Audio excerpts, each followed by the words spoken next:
ketemu lagi dengan Miss Bible di sekolah minggu hanya di rumah saja.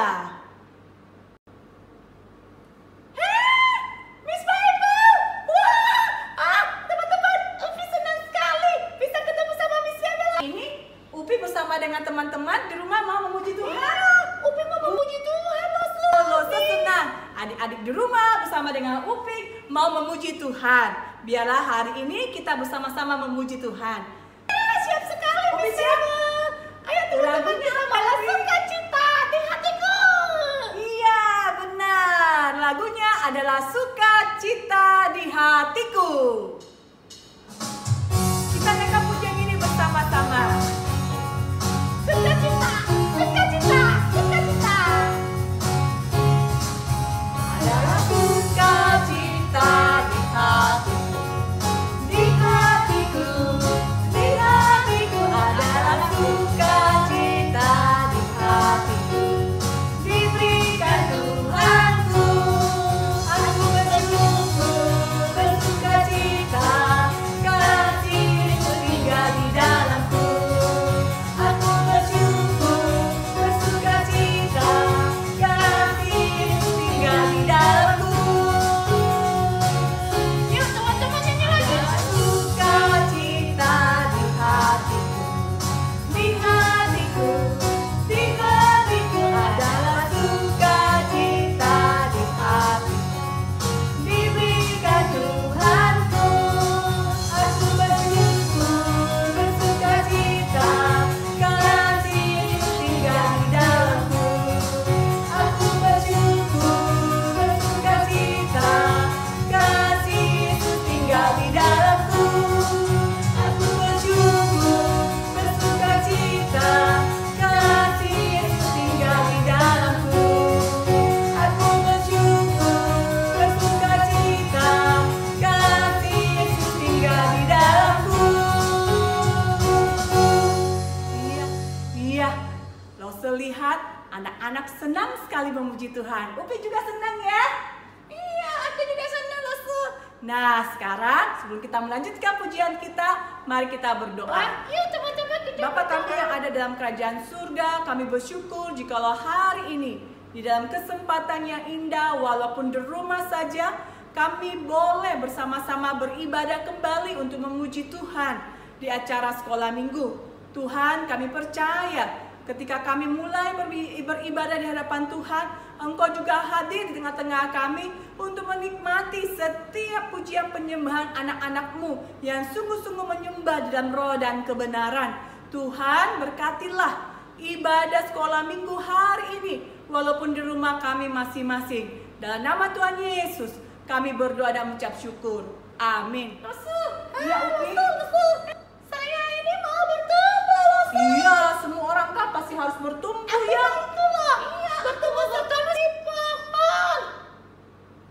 Itulah, Miss. Iya, aku mau bertumbuh, berakar, bertumbuh, berbuah. Oh, itu ada lagunya, Upi. Ada lagunya ya? Iya, lagunya itu adalah BUMBU. Bumbu. Gimana sih? Bacanya adalah bumbu. Bumbu. Gimana lagunya itu? Nah, mau tahu lagunya? Kita naikkan pujian ini bersama-sama. Bumbu, ku mau berakar, bertumbuh dan berbuah.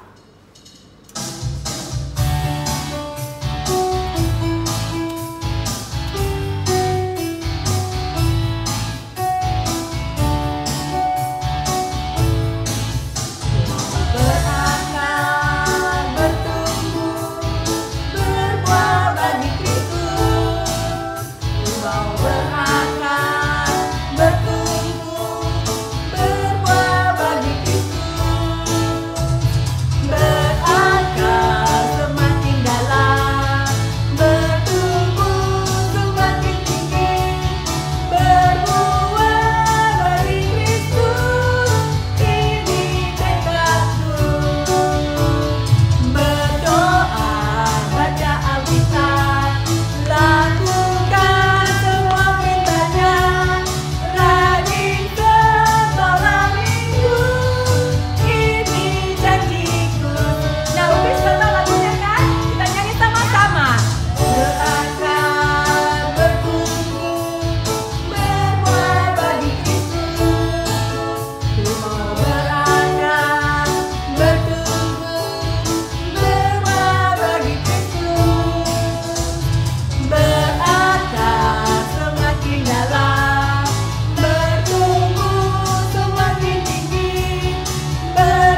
pujian ini pun juga akan membawa kita masuk ke dalam firman Tuhan. Upi siap? Teman-teman siap? Kita saksikan persembahan pujian untuk kemuliaan Tuhan.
Shalom anak-anak yang dikasih oleh Tuhan. Lalu saya yakin semua sudah dalam posisi siap untuk mendengarkan firman Tuhan. Lalu saya tetap mengingatkan supaya kita tidak melakukan hal yang lain.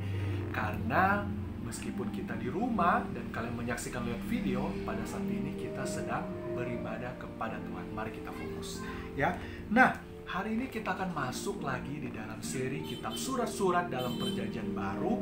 Seperti yang kita tahu, sebagian besar kitab dalam perjanjian baru terdiri dari surat-surat, dan sebagian besar dari surat-surat itu ditulis oleh Rasul Paulus. Melalui tulisan Paulus ini, Tuhan telah bekerja menanamkan dasar-dasar yang utama, yang penting bagi kekristenan.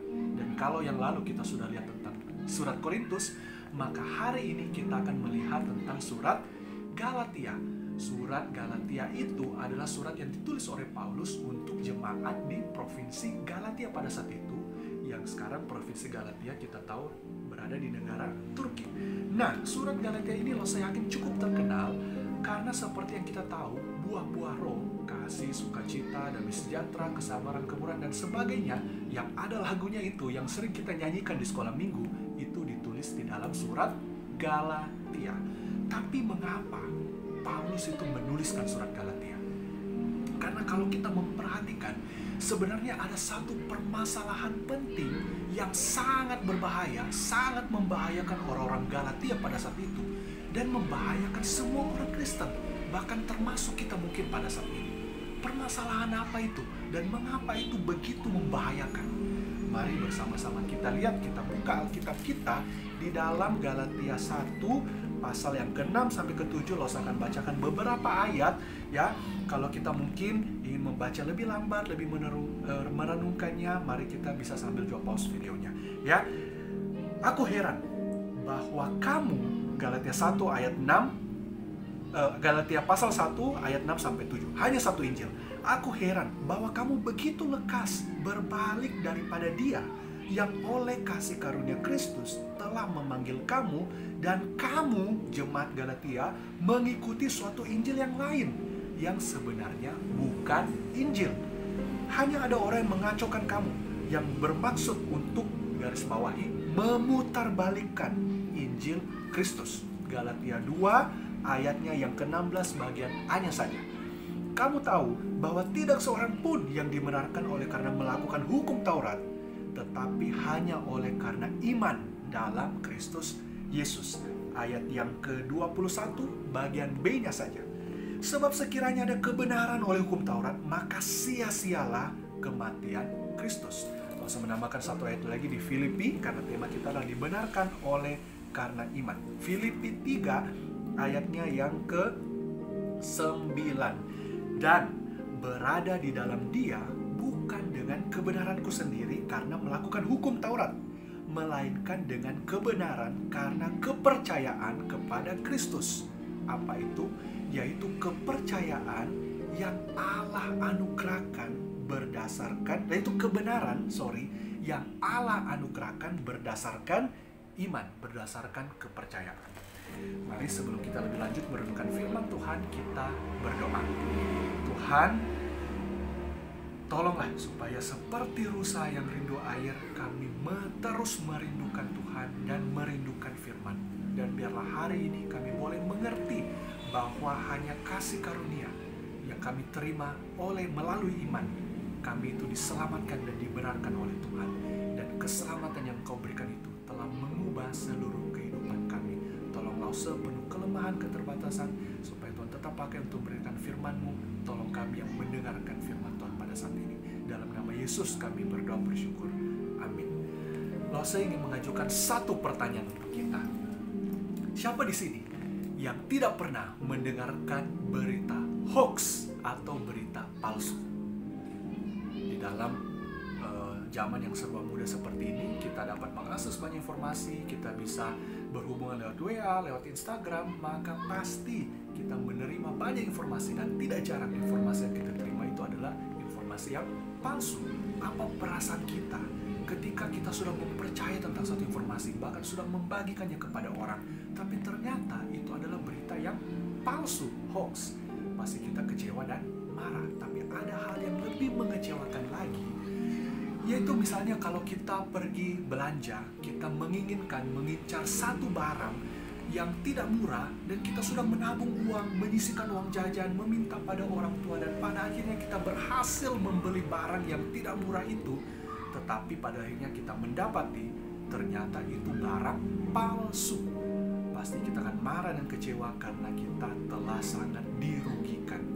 Tapi ada satu kerugian lagi yang lebih besar daripada itu, yaitu kalau kita dengan seluruh hidupnya kita ternyata telah mempercayai suatu Injil yang palsu. Karena kita bukan hanya kecewa pada akhirnya, bukan hanya menderita kerugian yang seperti itu, tapi satu hal, yaitu keselamatan kita itu akan sangat berbahaya. Kenapa? Kita bisa saja kehilangan seluruh hidup kita, bahkan kehidupan kita sampai kekekalan, karena kita tahu bahwa keselamatan itu diberikan kepada Tuhan hanya melalui Injil yang benar. Dan dengan Injil yang benar itu, Tuhan membebaskan kita daripada hukuman yang kekal. Nah, Injil yang palsu inilah yang telah muncul di Galatia dan mungkin telah membahayakan kita sampai pada saat ini. Apa itu Injil yang palsu? Jadi pada waktu itu Tuhan telah menambahkan jumlah orang yang percaya, sehingga begitu banyak orang yang percaya pada Tuhan, begitu banyak orang Kristen, dan mereka pada saat itu bukan hanya terdiri dari orang-orang Yahudi, tetapi ada juga orang-orang yang bukan Yahudi. Nah, dari orang-orang Yahudi Kristen ini ada kaum yang namanya kaum Yudais, yaitu mereka yang meskipun Kristen, mereka tetap mengandalkan adat istiadat mereka. Lalu mereka mulai menyatakan kepada hampir semua orang, kepada teman-temannya, terutama kepada orang-orang yang bukan Yahudi itu, bahwa kalau kalian mau selamat, tidak cukup hanya kalian beriman kepada Tuhan. Oh, kalian beriman kepada Tuhan itu adalah hal yang baik, tapi kalian harus melakukan hukum-hukum Taurat ini supaya kalian bisa selamat. Contohnya, kalian percaya kepada Tuhan, wah sangat baik, tapi tidak cukup. Kalian harus disunat. Kalau kalian tidak disunat, maka kalian tidak selamat. Karena sunat itu adalah salah satu bagian dari hukum Taurat. Sehingga hal ini itu sangat membuat hati Paulus itu geram. Tapi kalau misalnya pertanyaan itu ditujukan kepada kita, kira-kira apa jawaban kita? Kalau lo bertanya, karena apa kita diselamatkan dan dibenarkan oleh Tuhan? Pilihan pertama, karena iman. Pilihan yang kedua, karena perbuatan baik dan ketaatan kita kepada hukum-hukum Tuhan, maka kita diselamatkan. Atau pilihan yang ketiga, karena iman plus perbuatan baik dan taat kepada hukum, maka kita itu bisa diselamatkan. Kalian pilih yang mana? Mungkin ada yang bersikuku dengan pilihan yang pertama, karena iman lose, maka kita itu diselamatkan Tuhan. Atau mungkin ada yang berpikir, ya Tuhan itu ingin orang-orang yang baik, maka karena kita berbuat baik dan taat kepada Tuhan, maka kita menjadi orang baik, maka Tuhan itu mau terima kita. Atau mungkin ada yang berkata pilihan yang ketiga itu adalah pilihan yang paling sempurna. Oke, kamu berkata karena iman, betul karena iman. Kamu berkata karena perbuatan baik, betul karena juga perbuatan baik. Jadi kita itu diselamatkan, dibenarkan oleh Tuhan karena iman dan karena setiap perbuatan baik kita. Tapi kita tahu bahwa pilihan yang kedua itu salah, karena Paulus dengan jelas mengatakan di dalam suratnya, andai saja ada keselamatan karena melakukan hukum dan berbuat baik, untuk apa Yesus mati bagi kita? Dan pilihan yang ketiga yang kelihatannya paling sempurna, justru inilah Injil yang palsu yang diberitakan oleh orang-orang Yahudi pada saat itu, dengan mengatakan bahwa kita percaya kepada Tuhan itu tidak cukup, tapi kita butuh melakukan hukum dan berbuat baik sehingga kita bisa diselamatkan. Paulus mengatakan ya bahwa sebenarnya kalau kita mempercayai pilihan yang ketiga ini, maka kita mengakui bahwa pengorbanan Yesus di atas kayu salib untuk membebaskan kita itu tidak cukup. Padahal hanya dengan pengorbanan Tuhan, satu-satunya jalan kita bisa diselamatkan dan diterima oleh Tuhan, bukan karena perbuatan kita, bukan karena kita menaati hukum. Maka untuk hal ini muncul pertanyaan yang besar, mengapa perbuatan baik itu tidak menyelamatkan orang? Dan kalau kita diselamatkan bukan karena perbuatan baik, apakah kita setelah diselamatkan kita tidak berbuat baik? Apakah perbuatan baik itu hilang dalam hidupnya kita?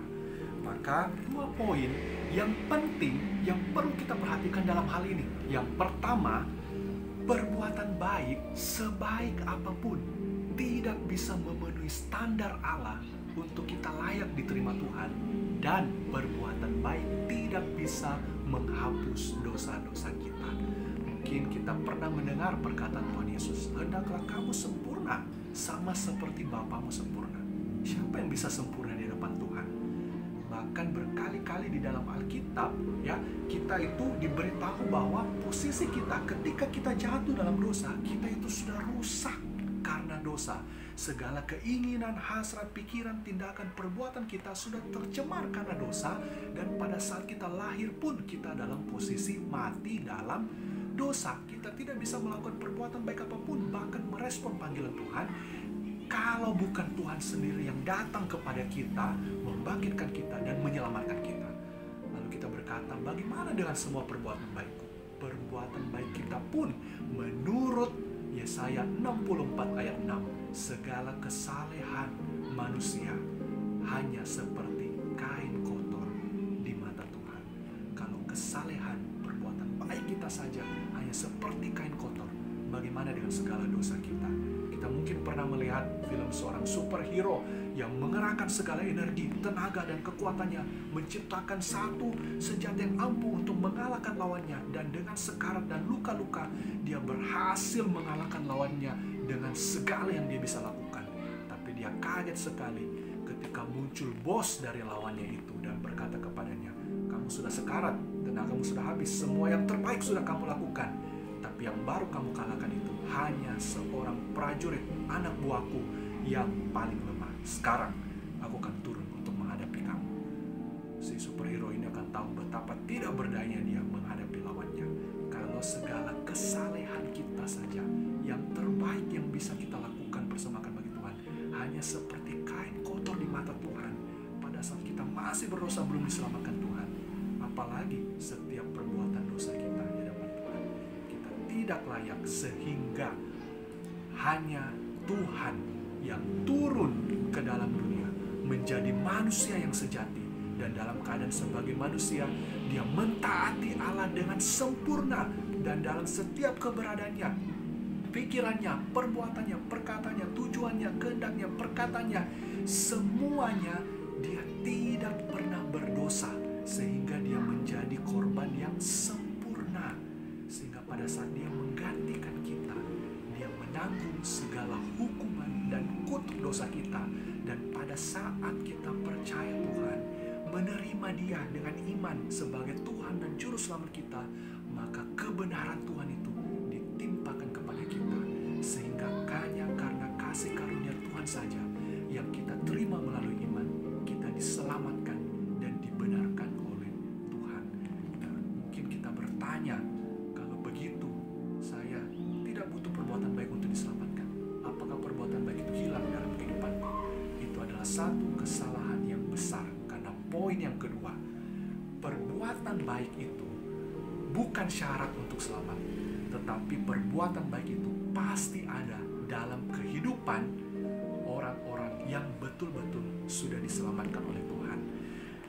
Nah, adik-adik, ketika Tuhan menyelamatkan kita, Tuhan bukan hanya menghapus segala dosa kita, tapi Tuhan mengubah seluruh kehidupan kita. Tuhan memberikan Roh Kudus dalam hati kita, bukan karena kita, Roh Kudus yang bekerja.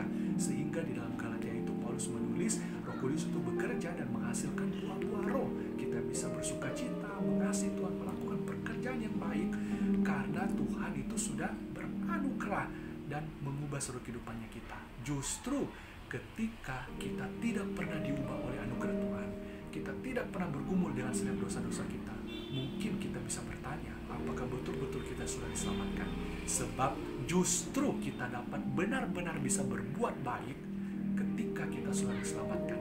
Dan kita itu ditebus Tuhan menurut surat Paulus di Efesus. Kita ditebus Tuhan untuk melakukan pekerjaan-pekerjaan yang baik. Kalau tidak, mungkin juga kita belum benar-benar memahami betapa besar kasih dan pengorbanan Tuhan untuk kita. Sebagai penutup, langsung membagikan renungan dari seorang yang bernama Tim Keller. Dia mengatakan seperti ini: Grace is free for you, but it costs God everything.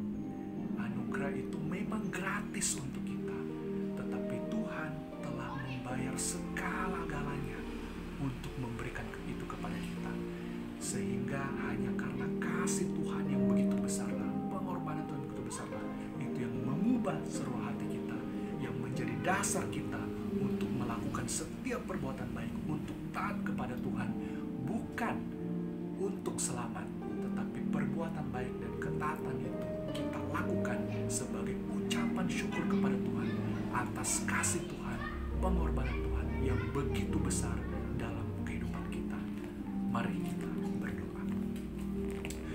Tuhan, terima kasih. Kami tahu bahwa kami bukan orang-orang, kami sebenarnya orang-orang yang tidak layak, tetapi Tuhan selamatkan. Dan hari ini Tuhan, kami bukan hanya ingin bertobat dari setiap dosa dan kesalahan kami, tapi kami ingin bertobat dari setiap cara-cara dan pikiran kami dan segala usaha kami, di mana kami berpikir ada cara lain yang bisa kami tempuh untuk bisa selamat.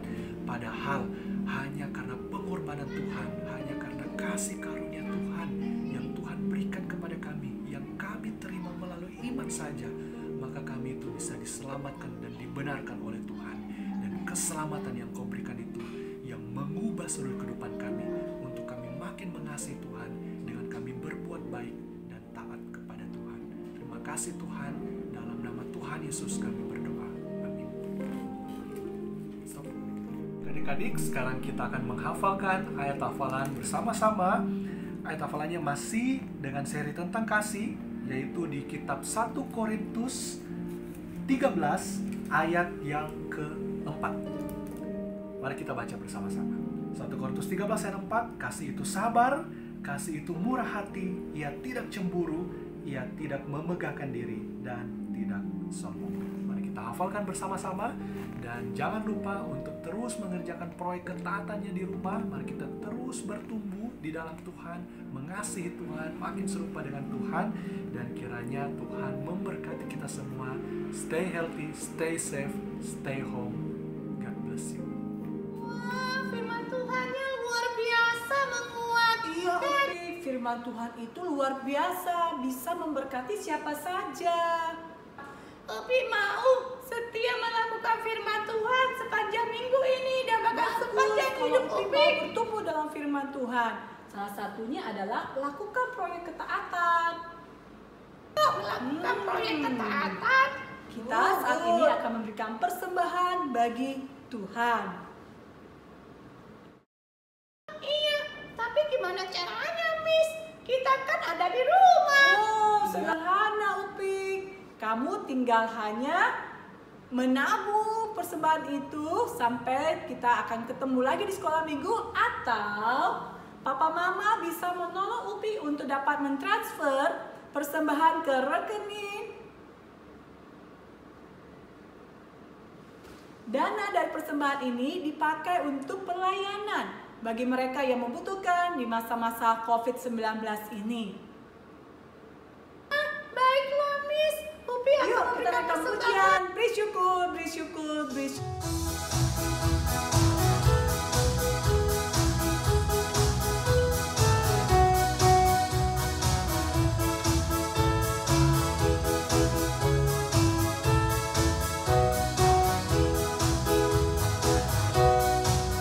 Beri syukur, bila syukur, beri syukur. Susah ataupun senang, beri syukur. Panjatkan doamu, segenap hatimu, Yesus yang kini jadi milikmu. Beri syukur, bila syukur, beri syukur. Susah ataupun senang, beri syukur. Panjatkan doamu, segenap hatimu, kasihnya Yesus jadi milikmu. Kita satu dalam doa persembahan. Tuhan, terima kasih. Engkau sudah memberikan kami kesempatan untuk membalas segala cinta kasih Tuhan yang Tuhan telah nyatakan dalam kehidupan kami. Kami sungguh bersyukur. Oleh sebab itu Tuhan, kami membawa persembahan kami di hadapan Tuhan. Biarlah persembahan ini menjadi persembahan yang berkenan dan sungguh-sungguh Tuhan dapat pakai melalui gereja Tuhan di GKI Makassar, dikelola bagi kemuliaan Tuhan, memberkati orang-orang yang membutuhkan. Terpujilah namamu Tuhan, dalam nama Tuhan Yesus kami berdoa dan mengucap syukur. Amin. Nah, saat ini kita akan mengakhiri ibadah sekolah minggu kita, Upi. Wah, Miss, rasanya cepatnya ya waktu berlalu. Sekarang kita akan berpisah lagi. Tapi kita nanti juga akan ketemu minggu depan bersama dengan teman-teman yang lainnya. Kita naikkan pujian, Bapa terima kasih.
Biarlah setiap kita yang telah mendengarkan firman Tuhan, kita juga sungguh-sungguh dimampukan oleh Allah Roh Kudus untuk melakukan kebenaran firman Tuhan di dalam setiap kehidupan kita.